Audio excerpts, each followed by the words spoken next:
Vamos orar?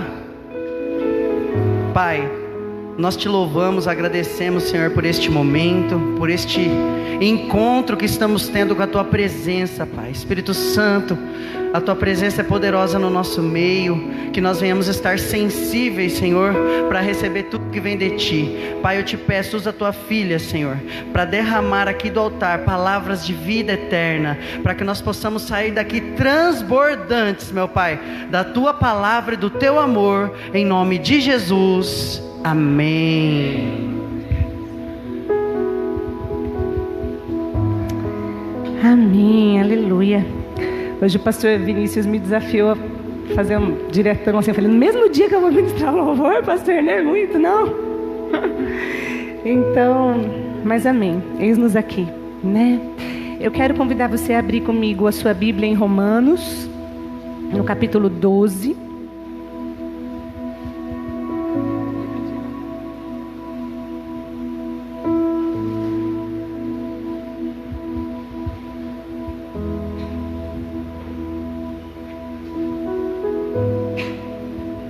Amém? Todo mundo localizou aí? Na Bíblia física demora um bocadinho mais, né? Mas esse é o intuito, né, pastor? É todo mundo apresentar-se como obreiro aprovado que maneja bem a palavra da verdade. Amém? Romanos, capítulo 12. Nós vamos ler apenas o verso 1 nesse momento. Olha para minha voz aguentar o ventilador. Pode deixar, senão os irmãos morrem de calor. Portanto, irmãos, rogo-lhes pelas misericórdias de Deus que se ofereçam em sacrifício vivo, santo e agradável a Deus. Eu vou ler mais uma vez. Portanto, irmãos, rogo-lhes pelas misericórdias de Deus que se ofereçam em sacrifício vivo, santo e agradável a Deus. Este é o culto racional de vocês. Amém? Esse versículo, logo de cara, ele traz para nós uma expressão que nós temos uma tendência de contestar no Novo Testamento, porque ele fala: rogo-vos pelas misericórdias de Deus que se apresentem como sacrifício. Pode dizer junto? Como? Aí você fala, opa, pera lá, Jesus. Mas Jesus não se entregou, ele não era o sacrifício. Me mexo muito, né, pastor? Sai. Ele não era o sacrifício vivo, único, necessário. Então como é que está falando de sacrifício de novo? E a partir de textos assim, muitas confusões às vezes se faz em cima da palavra, né? Porque nós entendemos sim que Jesus pagou um preço para nós, e no entanto nós vemos muitas vezes as pessoas de todas as denominações, né, se sacrificando com o intuito de obter algo de Deus, né? Entendendo que elas precisam se sacrificar. Não, se eu quero ter de Deus, se eu quero ter expressão no reino, tal, eu tenho que sacrificar o que me custe. A gente ouve, são expressões muito comuns. E aí a gente vai olhando para Jesus, a gente vai entendendo que Jesus se entregou por nós, que o Espírito Santo ajuda nas nossas fraquezas, que é pela graça. E aí, gente, a gente corre o risco de cair no outro extremo, que é achar assim, não, quer saber, Jesus fez tudo, eu não preciso fazer nada mais. E verdade, como a nossa amiga Diana gosta de dizer, você não tem que nada. Você não tem que nada. Mas quando nós temos uma experiência de encontro com o Senhor, não é que você tem que alguma coisa, é que você passa a querer alguma coisa. Se você teve uma experiência com Jesus, você quer entregar algo. Eu vou repetir. Se você teve uma experiência com Jesus, você quer entregar algo. Não é que você tem que, mas você quer. E o versículo 1 do capítulo 12 de Romanos que nós lemos, ele diz o seguinte: Portanto, irmãos, rogo-lhes, pelas misericórdias de Deus, que se ofereçam em sacrifício vivo, santo e agradável a Deus. Nós somos constrangidos pelo Espírito e constrangidos positivamente. Eu gosto dessa palavra, é bíblico, diz que o Espírito nos constrange. Só que para mim, essa palavra sempre teve uma conotação positiva. Talvez porque eu fui apresentada a ela pela palavra e trazia algo bom, como um abraço. E eu achei muito interessante, eu estava com o Daniel, meu filho, um dia conversando desse texto. E ele falou assim: mãe, mas é ruim ficar constrangido. E aí eu lembrei do outro sentido dessa palavra, né? Quando a gente fica envergonhado, você está numa situação, né, assim, ruim, e você fica envergonhado. E aí eu falei: nossa, como é que eu vou explicar para ele agora? Eu vou falar igual eu expliquei para ele. Espero que, se não ficou claro, que fique para você também. E eu falei assim: filho, imagina assim, ó, você chega num lugar meio desconhecido assim para você, e você tá um pouco sem graça, e de repente as pessoas começam a te servir, te chamam, senta no melhor lugar, e começa a te dar coisa, e começa a te dar muita atenção, e tá ali te cercando e tal, e estão te dando coisas boas. É bom, mas ao mesmo tempo gera uma sensação de: meu Deus, o que eu fiz para merecer isso? Por que eu estou sendo tratado de forma tão especial? Para mim, queridos, o Espírito Santo nos constrange dessa maneira. Quando você compreende a entrega de Jesus, o que Jesus fez, o que Ele é, você não consegue se aproximar do Senhor sem que você queira se render, se entregar a Ele, sem que você anseie de fato corresponder ao que Ele espera de você. E é por isso que Jesus diz: aquele que me ama, guarda as minhas palavras. Aquele que me ama, obedece aos meus mandamentos. Então, o que eu quero compartilhar com você hoje é sobre conversão e adoração. A relação entre conversão e adoração. E para isso eu quero que você vá comigo lá para o livro de João, o Evangelho de João, no capítulo 4.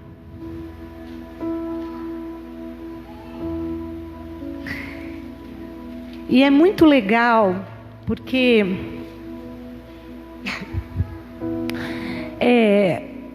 nós sabemos que a Bíblia foi organizada em termos da ordem dos capítulos e tal, por homens, mas nós cremos que homens cheios do Espírito Santo, e entendemos que nada é por acaso, amém?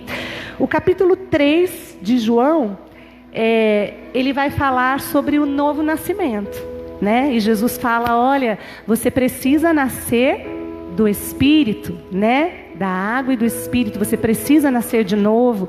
E ele vai falar sobre como que não é pela lógica humana, que é por uma lógica do Espírito. E no capítulo 4, nesse texto que nós vamos ler, Jesus tem um encontro com uma mulher. E esses dias nós estávamos estudando, Gustavo e eu, e achamos muito interessante uma explicação acerca de que, olha que curioso, é a mulher samaritana. Quantos já viram a história? Já conhecem, né? Muito conhecida, né? Mas vamos recontá-la aqui. Não fala o nome dessa mulher. E nós ouvimos uma pessoa pregando e dizendo: olha, quando não há um nome dito, há algo profético nisso, porque o Senhor não está falando apenas acerca de uma mulher. O importante não era aquilo, é algo maior, é algo mais amplo. E a gente vai ler esse texto e a gente vai compreender que aqui Jesus começa a apresentar, dando continuidade ao ministério de João Batista, o que era o projeto da nova aliança. O que era o projeto da nova aliança. E por que eu vou falar de conversão e de adoração? Porque está intimamente ligado. E eu gostaria que nós pudéssemos olhar para dentro de nós mesmos hoje e falar: Senhor, eu me converti. Senhor, será que eu tenho realmente adorado ao Senhor? Amém? Vamos ler. Diz assim no versículo 1: os fariseus ouviram falar que Jesus estava fazendo e batizando mais discípulos do que João, embora não fosse Jesus quem batizasse, mas os seus discípulos. Quando o Senhor ficou sabendo disso, saiu da Judeia e voltou uma vez mais a Galileia. Era-lhe necessário passar por Samaria. E assim chegou a uma cidade de Samaria, chamada Sicar, perto das terras que Jacó dera ao seu filho José. E havia ali o poço de Jacó. E Jesus, cansado da viagem, sentou-se à beira do poço. Isso se deu por volta do meio-dia. Nisso veio uma mulher samaritana tirar água. E disse-lhe Jesus: dê-me um pouco de água. Os seus discípulos tinham ido à cidade comprar comida. A mulher samaritana lhe perguntou: como o Senhor, sendo judeu, pede a mim, uma samaritana, água para beber? Pois os judeus não se dão bem com os samaritanos. Jesus lhe respondeu: se você conhecesse o dom de Deus e quem está lhe pedindo água, você lhe teria pedido e ele lhe daria água viva. Disse a mulher: o Senhor não tem com que tirar água e o poço é fundo. Onde pode conseguir essa água viva? Acaso o Senhor é maior que o nosso pai Jacó, que nos deu o poço, do qual ele mesmo bebeu, bem como seus filhos e o seu gado? E Jesus respondeu: quem beber dessa água terá sede outra vez, mas quem beber da água que eu lhe der, nunca mais terá sede. Ao contrário, a água que eu lhe der se tornará nele uma fonte de água a jorrar para a vida eterna. E a mulher lhe disse: Senhor, dê-me dessa água, para que eu não tenha mais sede, nem precise voltar aqui para tirar água. E ele lhe disse: vá, chame o seu marido e volte. Não tenho marido, respondeu ela. E disse-lhe Jesus: você falou corretamente, dizendo que não tem marido. O fato é que você já teve 5, e o homem com quem agora vive não é seu marido. O que você acabou de dizer é verdade. E disse a mulher: Senhor, vejo que é profeta. Os nossos antepassados adoraram nesse monte, mas vocês, judeus, dizem que Jerusalém é o lugar onde se deve adorar. E Jesus declarou: creia em mim, mulher. Está próxima a hora em que vocês não adorarão o Pai, nem neste monte, nem em Jerusalém. Vocês, samaritanos, adoram o que não conhecem. Nós adoramos o que conhecemos, pois a salvação vem dos judeus. No entanto, está chegando a hora, e de fato já chegou, em que os verdadeiros adoradores adorarão o Pai em espírito e em verdade. São estes que o Pai procura. Deus é espírito, e é necessário que os seus adoradores o adorem em espírito e em verdade. E disse a mulher: eu sei que o Messias, chamado Cristo, está para vir, e quando ele vier, explicará tudo para nós. E então Jesus declarou: eu sou o Messias, eu que estou falando com você. E naquele momento seus discípulos voltaram e ficaram surpresos ao encontrá-lo conversando com uma mulher. Mas ninguém perguntou: o que queres saber? Ou por que estás conversando com ela? Então, deixando o seu cântaro, a mulher voltou à cidade e disse ao povo: venham ver um homem que me disse tudo o que tenho feito. Será que ele não é o Cristo? Então saíram da cidade e foram para onde ela estava. E enquanto isso, os discípulos insistiam com ele: mestre, come alguma coisa. Mas ele disse: tenho algo para comer que vocês não conhecem. Amém? Um texto longo, mas vamos esmiuçar ele um pouquinho. Amém? Queridos, trazendo um pouquinho do contexto, o pastor Vinícius já falou um pouquinho disso aqui, mas vamos retomar para quem não ouviu. Quem eram os samaritanos? Os samaritanos, eles eram um povo que se originou na região onde antes ficavam os reinos do norte de Israel. Israel, o povo escolhido de Deus, amém? Começando lá, né? Em Abraão, Moisés, lembram? Israel, depois do reinado de Salomão, ele foi, durante o reinado de Roboão, dividido em 2 reinos. Reino do sul e reino do norte. O reino do norte com a maioria das tribos, e o reino do sul da tribo de Judá. E muitos anos foram passando, embora todos fossem israelitas, esses 2 reinos, eles estavam divididos, tinham reis diferentes, né? E a princípio eles tinham os mesmos princípios, eles tinham as mesmas buscas, mas por uma questão política, como o templo ficava em Jerusalém, e já Jeroboão, que foi o primeiro rei dos reinos do norte, tinha uma preocupação, um medo de que o povo começasse a sair do reino do norte, fosse para Jerusalém para adorar, porque lembra que a adoração era no templo? Lembra? O sacrifício do animal, né? Todo aquele ritual, tinha que ser o sacerdote para fazer, tinha uma regra, tinha uma norma, tinha que acontecer obrigatoriamente no templo, eram os sacerdotes da tribo de Levi. O que Jeroboão fez? Começou a instituir diversos locais de culto e de adoração no reino do norte. Instituir inclusive sacerdotes levitas que ministrassem, que servissem e fizessem o holocausto, tudo lá mesmo, porque ele tinha medo. Vai que o povo vai para Jerusalém e nessa de ficar indo adorar, daqui a pouco eu estou perdendo a força no meu reinado. E eles começaram a fazer as coisas à própria maneira e cada vez mais, progressivamente, se distanciaram dos princípios que Deus havia plantado.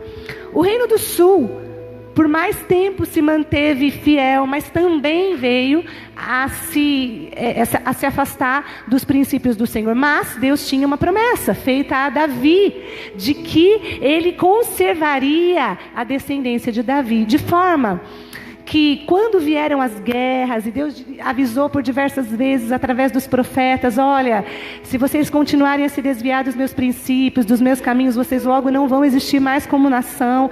O povo não fez caso. O reino do sul foi exilado, foi dominado por um povo que tinha por princípio entrar, fazer a guerra, dominar, mas eles conheciam a cultura, mantinham a cultura e preservavam a vida dos prisioneiros de guerra. Embora eles estivessem sob o domínio daquele império, eles estavam, beleza. Mas no Reino do Norte não. No Reino do Norte foi completamente dizimado. Era uma coisa muito doida, assim, aquelas guerras, sabe aquelas coisas que a gente vê em filme, né? Que chega, entra, né? Estupram as mulheres, matam os homens, larga as mulheres lá largadas, né, para ter filhos. Era uma coisa horrível. Foi isso que aconteceu com o Reino do Norte, de forma que no Reino do Norte, que é exatamente essa região ali, que depois é a região de Samaria, ficou um povo que era um povo miscigenado. Por certo, tinha alguma coisa de sangue israelita ali, mas eles tiveram muita mistura. E quando os judeus voltaram para reconstruir o templo, depois de muitos e muitos anos, eles não quiseram. Os judeus, porque da tribo de Judá, eles voltaram para reconstruir. Os samaritanos quiseram ajudá-los, fazer parte naquela obra, e os judeus disseram não, porque vocês estão misturados, estão contaminados, vocês não têm parte nisso. E aí, gente, ficou essa rixa ao longo assim de anos e anos e anos, porque os samaritanos tinham aquela origem. Veja que a mulher samaritana fala assim: o nosso pai Jacó. Por que ela fala pai Jacó? Porque Jacó é um dos que deu a origem lá a Israel, a todo o povo. Então eles tinham esse princípio, mas eles não se davam com os judeus. E os judeus servindo, adorando no templo, e eles servindo, adorando no monte, desde Jeroboão, por causa dessa rixa. E Jesus era judeu, e os discípulos eram judeus. E Jesus está lá e tinha que passar pela região de Samaria, e resolve parar para descansar justo próximo à cidade, né? A Sicar, que era uma cidade de Samaria. E é curioso que a palavra fala que os discípulos foram até a cidade buscar comida e Jesus ficou ali. E olha que interessante, né? Os discípulos entraram na cidade, os discípulos compraram comida, os discípulos voltaram, e eles não causaram impacto nenhum na cidade, não aconteceu nada. Jesus ficou junto ao poço, e daqui um pouco a cidade veio ao encontro de Jesus. Uau! Como é que é isso, Senhor? E Jesus começa então, naquela conversa com a mulher, e naquela demonstração aos discípulos, mostrar o primeiro conceito que eu queria que nós trouxéssemos para as nossas vidas nessa noite. Amém? Jesus, ele não está preso a protocolos. Ele não está preso a formatos. No capítulo 3 de João, ele diz que o Espírito sopra onde quer, ouves a sua voz, mas ninguém sabe de onde vem, nem para onde vai. Eu quero dizer para você, o que eu creio que o Senhor diz para mim, diz para nós também, que nós não podemos tentar colocar o Espírito Santo de Deus dentro de uma caixinha, de um formato, e achar assim, por exemplo, hoje o louvor funcionou assim, então é sempre a gente vai fazer assim, porque assim funciona, assim rola. Não. Hoje o culto funciona, então vamos fazer assim, porque não.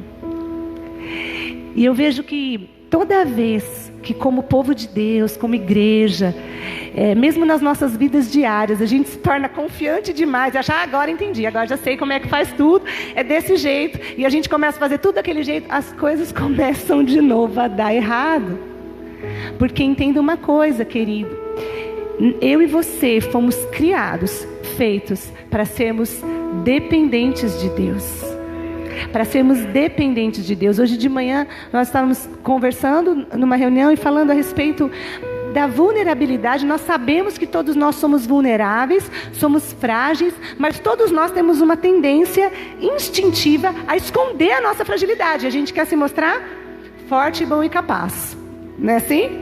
Não conto, eu sofro, tô cara de paisagem, tudo bem, lá dentro eu entro e eu sofro. E a gente falou, mas que coisa, da onde que vem isso? Porque se faz tão mal. E os estudos, a psicologia, a neurociência provam que faz mal, que se você está mal, está frágil, você precisa partilhar. E a gente estava falando, da onde que vem essa tendência de se esconder? E a gente lembrou. Lembra de Adão? O que aconteceu? O que Adão sentiu logo que ele comeu do fruto proibido? Qual foi o primeiro sentimento de Adão, vocês lembram? Vergonha. E ele então tentou se cobrir. E nós carregamos essa herança. Nós tentamos cobrir a nossa vulnerabilidade. E as estruturas que nós criamos muitas vezes, o jeito de fazer sempre assim, a aparência muitas vezes é uma tentativa humana de esconder a nossa vulnerabilidade. E nós precisamos dar liberdade para que o Espírito Santo entre, para que o Espírito Santo faça do jeito dele. E aqui Jesus começa quebrando um protocolo e quebra logo de cara na conversa com a mulher. Chega a mulher, imagino que a mulher olhou, viu Jesus no poço e falou, não acredito. Porque, gente, essa mulher, ela já devia buscar viver meio sozinha, porque meio-dia, que era a hora que ela estava buscando água, não era o horário comum das mulheres buscarem água no poço. A gente imagina que talvez pela vida dela, imagina naquele tempo uma mulher que teve 5 maridos, estava com alguém que não era, devia ser uma pessoa bastante mal vista, né?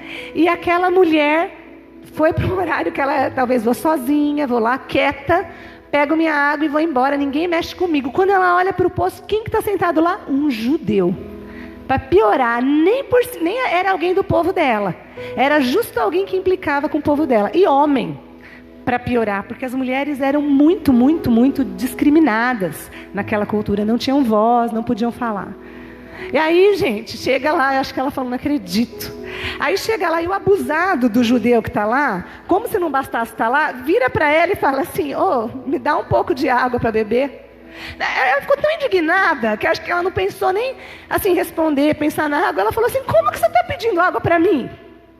Como assim? Você tem noção do perigo? Você tem noção do que você está fazendo? E é muito legal Jesus, né? Porque ele não tenta assim dar nenhuma super explicação. Aliás, ele não dá nenhuma explicação, ele vem com outra fala, né? Eu acho fantástico de Jesus, porque geralmente Jesus não reage, ele age. Né? Assim, a gente reage, vê, né? Volta. Jesus não, ele continua no foco. E ele só fala assim para ela, se você conhecesse o dom de Deus, e você soubesse quem é que está te pedindo água, você pediria, e Ele te daria água viva. E a gente já fez uma expressão clichê com esse água viva, porque para a gente, água viva, ai Jesus, Cristo, água viva, é coisa de Deus. Para ela não, gente, Jesus falou um negócio sem sentido, porque água viva era uma água brotando direto da fonte, assim, da nascente. Ela falou, meu Deus, além de judeu é louco. Olhou para ele e falou assim, escuta, moço, já que você está sendo abusado falando comigo, você é ousada também. Nem balde você tem. O que você está falando? Que você vai tirar água da vida, fonte da vida aí, fazer brotar água viva da onde? Que vai vir essa água? E daqui mais um pouco ela questiona para ele, você é maior por acaso do que o nosso pai Jacó, que deu para a gente esse poço? Olha que interessante. O olhar da mulher estava todinho naquilo que ela conhecia, naquilo que ela já podia mensurar, naquilo que ela já podia entender e explicar. Só que Jesus estava chegando trazendo algo novo. E aqui é outra coisa que nós precisamos entender e ter o nosso coração aberto. A gente não pode analisar aquilo que Cristo nos traz apenas a partir da nossa própria experiência. O Senhor tem novidade para as nossas vidas. As nossas experiências, elas não são para ser desprezadas, porque a gente vai ver que a explicação que Jesus vai dar para a mulher, ela vai se pautar, ele vai se apoiar naquilo que ela já podia entender, naquilo que ela já esperava. Mas nós temos também que estar com o nosso coração aberto para a novidade do Senhor todos os dias, em todas as situações, no nosso relacionamento conjugal, nos nossos relacionamentos de amizade, no nosso trabalho. Hoje a gente falava acerca disso, querido, querida, acorda e pergunta para o Espírito Santo: Espírito Santo, o que é que o Senhor está fazendo hoje na minha vida? Estou aqui na minha casa, ainda nem sei o que o Senhor está fazendo hoje. E fica atento, porque o Senhor vai te responder. E eu não quero dizer que Ele vai te responder que vai cair um fogo do céu, que vai aparecer um anjo, e aí tá brilhando terremoto na sua casa. Não é isso que eu estou falando. Deus pode? Pode.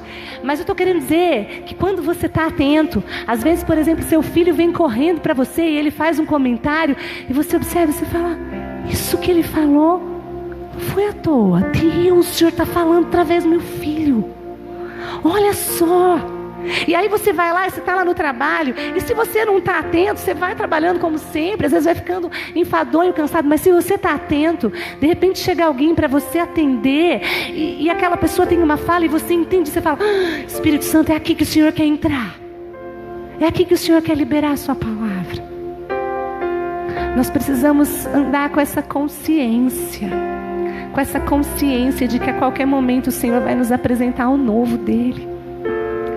E aí Jesus continua a conversa dele com a mulher, né? E ela falou do pai Jacó. E aí Jesus fala algo interessante para ela: olha, mulher, quem beber dessa água terá sede outra vez, mas quem beber da água que eu lhe der nunca mais terá sede. E aí, gente, aí a conversa muda. Até então era o judeu louco abusado, mas aí ele falou esse negócio, ela falou: bom, já estou nessa conversa louca. Gente, será que esse homem tem alguma coisa diferente para me dar mesmo? Que água é essa? Não me dá dessa água. Se você tem dessa água que eu não vou mais ter sede. E isso fala do nosso desejo de sermos saciados e supridos. Todos queremos, não queremos? Estar plenos, estarmos supridos, estarmos saciados.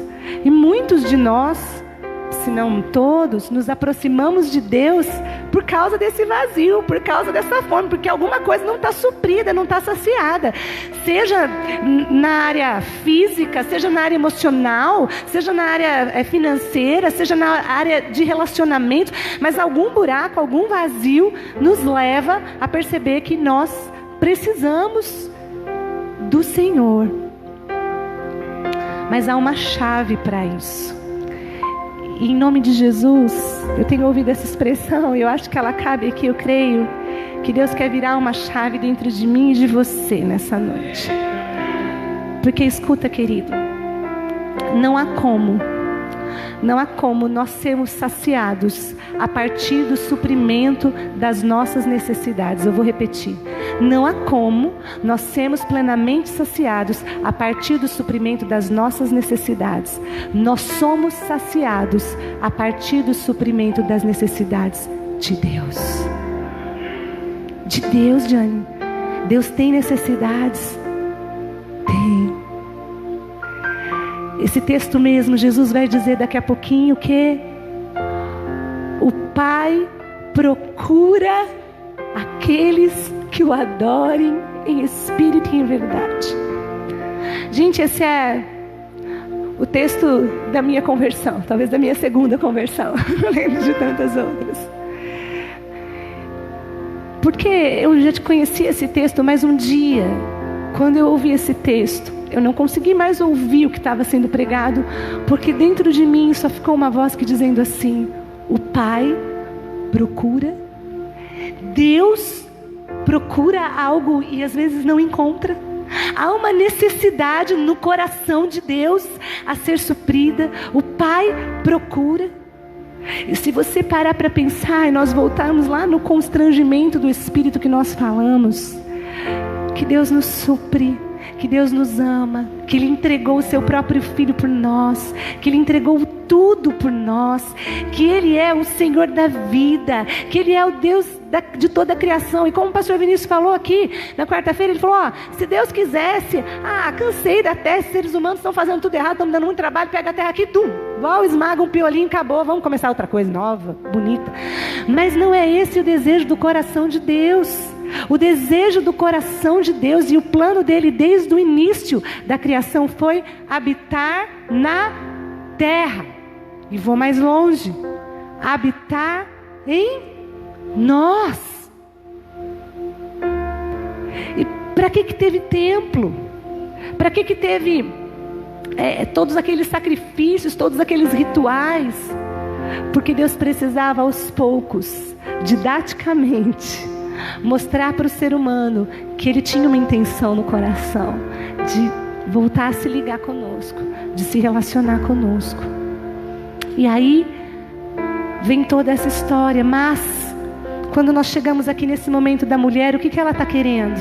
Como nós muitas vezes: eu quero que a minha necessidade seja suprida. Supre a minha necessidade, Deus, supre. E claro que Deus quer suprir, mas Ele sabe que enquanto nós não estivermos plenos dEle, na vontade dEle, vai continuar havendo um vazio, vai continuar havendo uma lacuna. E aí Jesus diz para ela: vá, chame o seu marido e vem cá e volte. E ela diz: eu não tenho marido. E Jesus falou: sim, você falou a verdade. Sabe o que eu acho interessante? Olha só, a mulher não conhecia Jesus, nunca tinha visto Ele. Ela poderia ter falado: tá bom, vou lá chamar meu marido. Podia ter chamado aquele homem com quem ela vivia, né? Ter trazido, porque afinal de contas até aí ela está o quê? Ela está negociando, não é? Então tá, ele falou: tá bom, eu vou te dar água, traz seu marido e vem cá. Tá bom, vou trazer, Jesus, aí você me dá. Só que não. Jesus nos leva a encararmos o nosso verdadeiro eu, quem nós realmente somos, a olharmos para dentro de nós e vermos que às vezes nós não somos tão bonzinhos assim, igual parece para todo mundo. A olharmos para dentro de nós e ver que na verdade eu já busquei em A, em B, em C, em D e não está rolando, Deus. Não é assim? Jesus nos leva a olhar para dentro de nós e nos ajuda a dizer a verdade. E olha que curioso, porque a partir de então se desloca a conversa deles. Até então a mulher estava falando do quê? A minha necessidade suprida. E agora, de repente, a partir daí ela começa a falar assim: então, eu sei que vai vir o Messias. E aí, ele vai ensinar tudo pra gente. Porque os nossos pais falam que adora assim, no monte. Os judeus falam não, que é lá em Jerusalém, que adora. E eu sei que vai vir o Cristo. E Ele vai nos ensinar todas as coisas.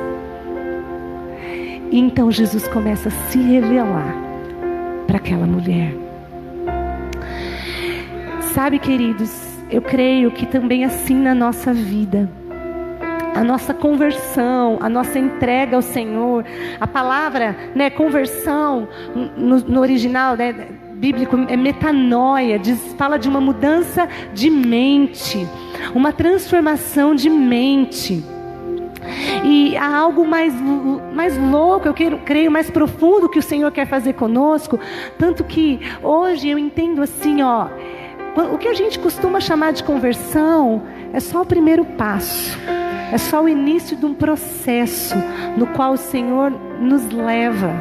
E a partir de então, nós passamos a viver várias conversões, porque a nossa vida é cheia de áreas, cheio de coisas que precisam ser trabalhadas aqui, trabalhadas ali.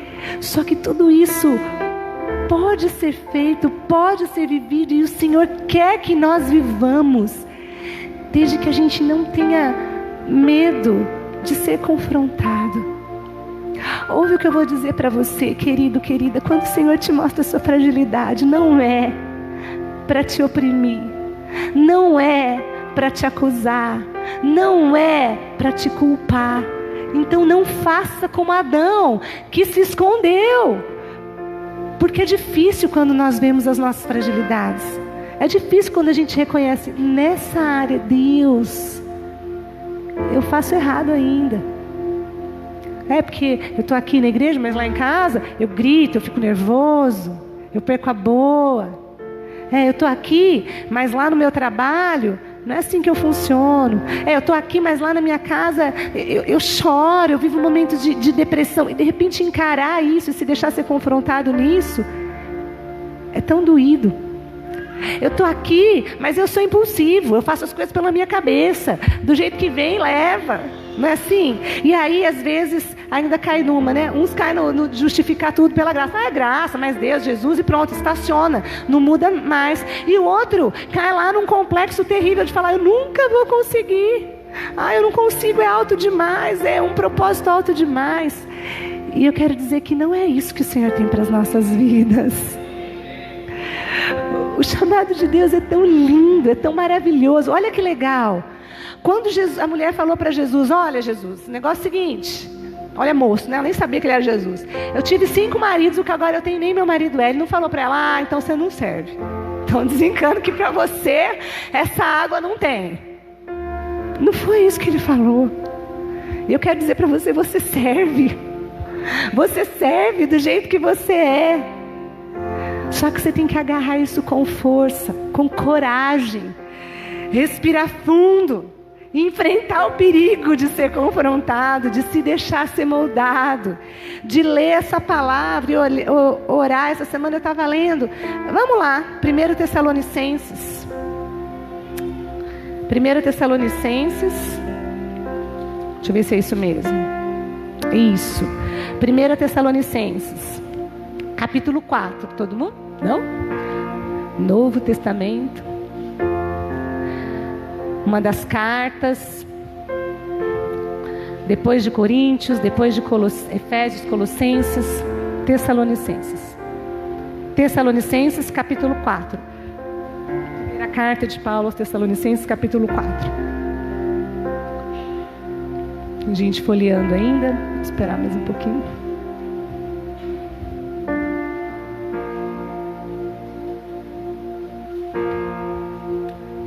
Amém? Diz assim: quanto ao mais, irmãos, já os instruímos acerca de como viver a fim de agradar a Deus. E de fato, assim vocês estão procedendo agora. Agora lhe pedimos e exortando no Senhor Jesus que cresçam nisso cada vez mais. Você pode repetir esse pedacinho? Diz assim: cresçam nisso cada vez mais. Vamos dizer isso? Cresçam nisso cada vez mais. Amém? Vamos ler continuidade. Pois vocês conhecem os mandamentos que lhes demos pela autoridade do Senhor Jesus. A vontade de Deus é que vocês sejam santificados. Abstenham-se da imoralidade sexual. Cada um saiba controlar o seu corpo de maneira santa e honrosa, não dominado pela paixão de desejos desenfreados, como os pagãos que desconhecem a Deus. Presta atenção, aqui comigo um pouquinho. Se a sua Bíblia tem o mesmo título que a minha, é interessante, porque o título é assim: Vivendo para agradar a Deus. E aí ele começa a colocar uma lista de coisas que a gente precisa atentar para agradar a Deus. E ele fala sobre controlar o corpo, sobre não seguir paixões. Paixão é um desejo obstinado. Sabe aquele negócio que eu quero, porque eu quero, não preciso. Mas mas eu vou dar um jeito porque eu quero. E ele fala, isso não é meu, isso não agrada a Deus. E ele fala sobre a imoralidade sexual.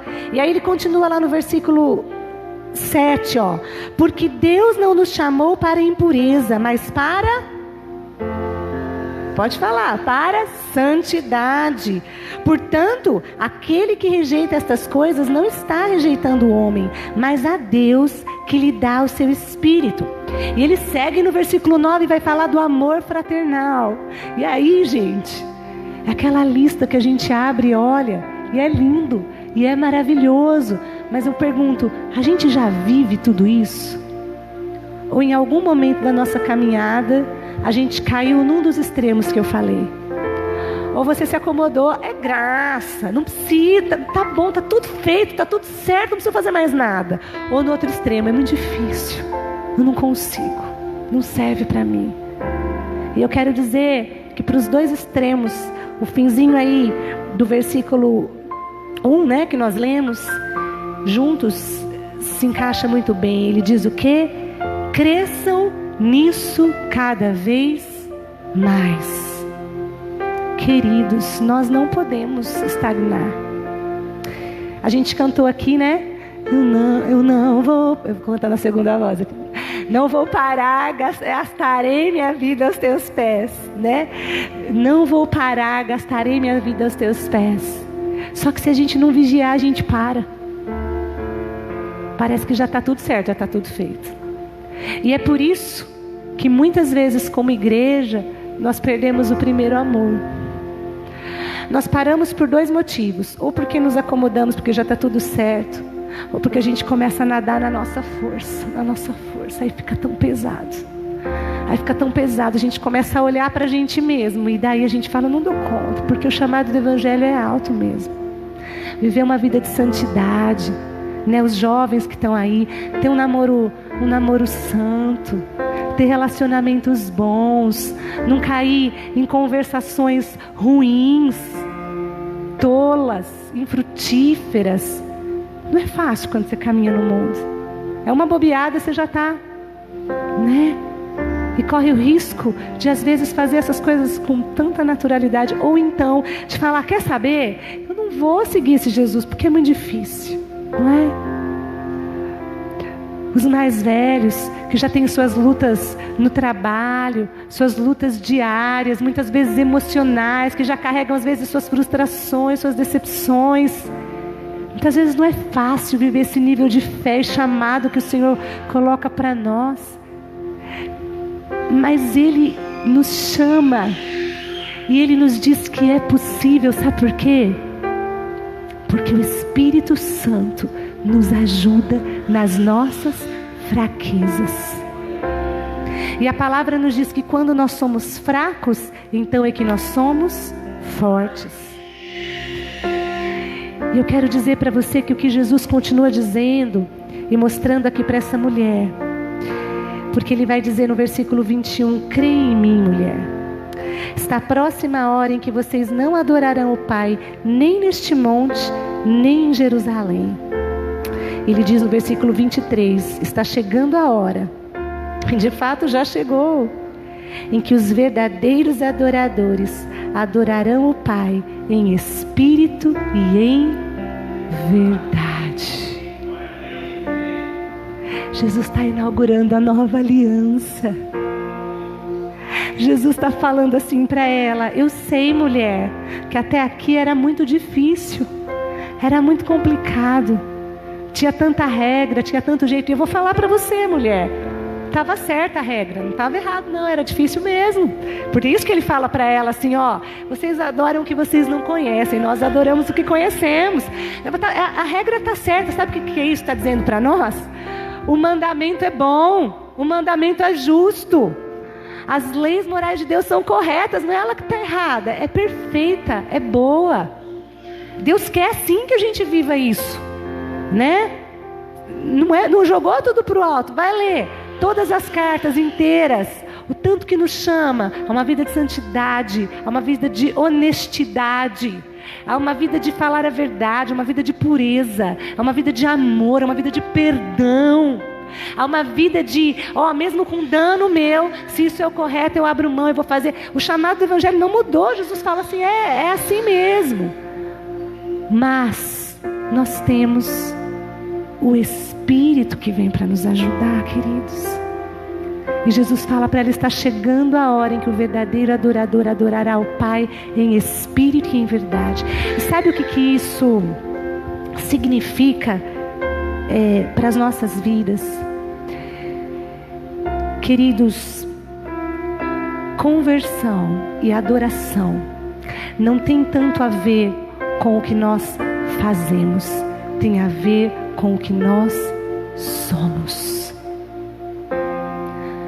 Conversão e adoração não tem tanto a ver com o que nós fazemos, tem a ver com o que nós nos tornamos. Sabe, às vezes nós ficamos tão preocupados, né?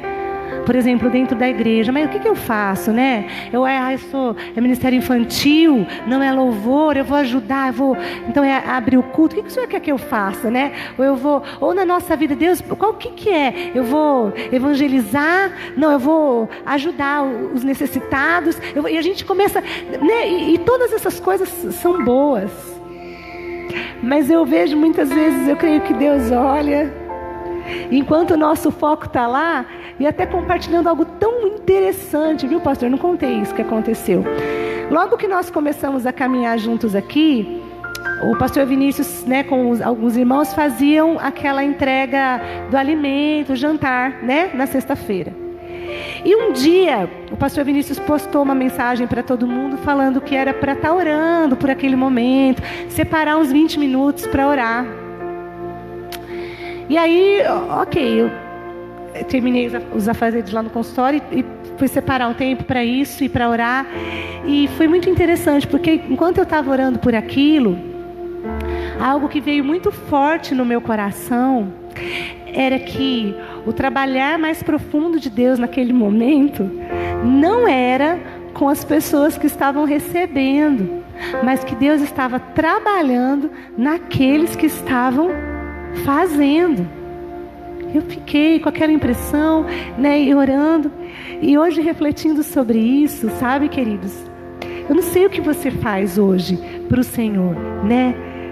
E eu vou desmistificar outra coisa aqui. Deixa eu contar. Se você é de Jesus, tudo que você faz é para o Senhor.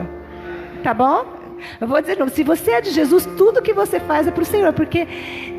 gente, que engano, que cilada esse negócio de achar que só é para o Senhor o que eu faço aqui dentro do templo. Primeiro que o templo nem é aqui. Onde é que é o templo?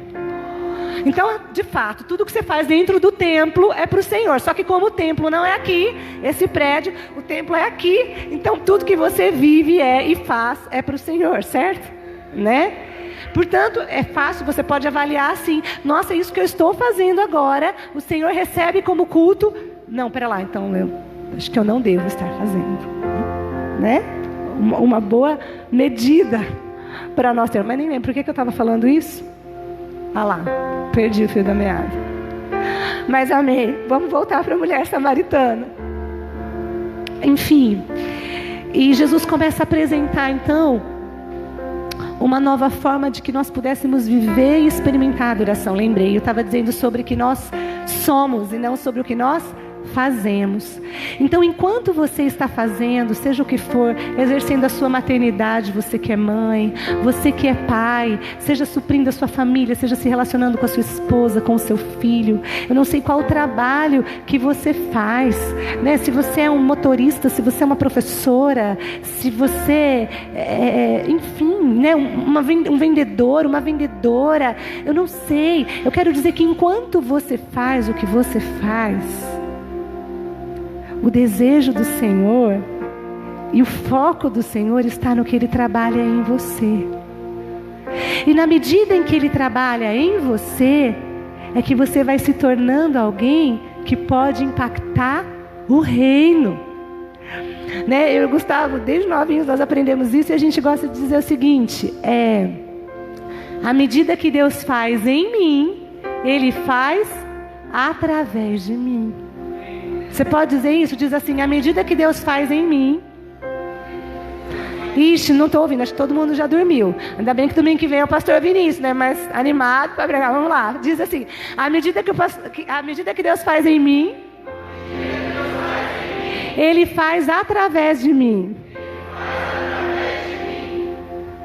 Por isso eu não preciso ficar preocupado com o que eu faço, porque isso vai ser uma consequência, desde que eu tenha consciência de que o que eu estou fazendo para o Senhor. E Ele fala: está chegando a hora em que os verdadeiros adoradores adorarão em espírito e em verdade. O Espírito fala dessa presença do Senhor na nossa vida, que nos ajuda nas nossas fraquezas, que nos leva além de onde nós podemos, que nos conduz para que a nossa conversão e a nossa adoração sejam de verdade. Isso está disponível para mim e para você. E a verdade fala de nós sermos vulneráveis, inteiros diante de Deus, de nós não fazermos mais como Adão que se escondeu, mas nós nos expormos, para que nós possamos viver de fato a palavra, viver de fato aquilo que o Senhor tem para nós. Amém? Eu queria que você pudesse baixar sua cabeça, fechar os seus olhos.